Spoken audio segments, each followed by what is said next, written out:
আমাদের এই সংগ্রামের সফলতা হিসাবে ৭১-এ আমাদের দেশটা স্বাধীন হয়েছে, কিন্তু গত ৫৪ বছর ক্ষমতার পালাবদল হয়েছে।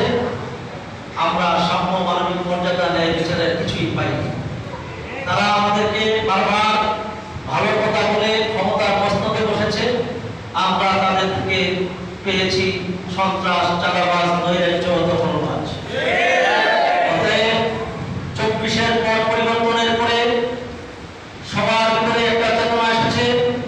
৭১-এ আমরা যেন রক্ত দিয়েছি, ২৪-এ আমরা আবার এই দেশকে ফ্যাসিস্ট মুক্ত করেছি।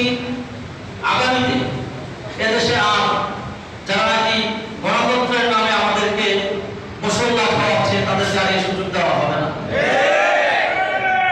জনগণ আজকে ঐক্যবদ্ধ, আগামীতে মানুষ পরিবর্তন চায়।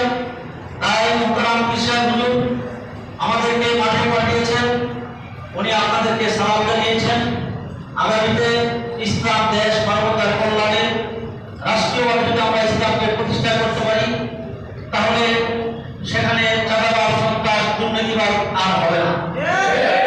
হয়তো আমাদের তকদিরে ভালো কিছু থাকলে আমরা পাইতে পারি, কিন্তু এ সমস্ত খারাপ কিছু যে আমরা পাবো না, সেটা আমাদের গ্রামে দেওয়া দিতে পারি ইনশাআল্লাহ। অতএব অত্র মহল্লার বা অত্র এলাকাবাসীকে আমি বিনয়ের সাথে বলবো যে আমরা ৫৪ বছর অনেকে দেখেছি, আসুন আমরা আরেকটু ঐক্যবদ্ধ পাবো। ইসলাম দেশ মানবতার পক্ষে হাত পাকার প্রতীকে আমাদের সমর্থন দিয়ে রাষ্ট্রভাবে আমরা ইসলামকে প্রতিষ্ঠা করি, তাহলে আমরা সাম্য, মানবিক মর্যাদা, ন্যায় বিচার পাবো ইনশাআল্লাহ। আগামীতে কল্যাণ করে একটা রাষ্ট্র আমরা উপহার দিতে পারবো। আল্লাহ আমাদের সকলকে ঐক্যবদ্ধভাবে ইসলাম দেশ মানবতার পক্ষে কাজ করার তৌফিক দান করুন।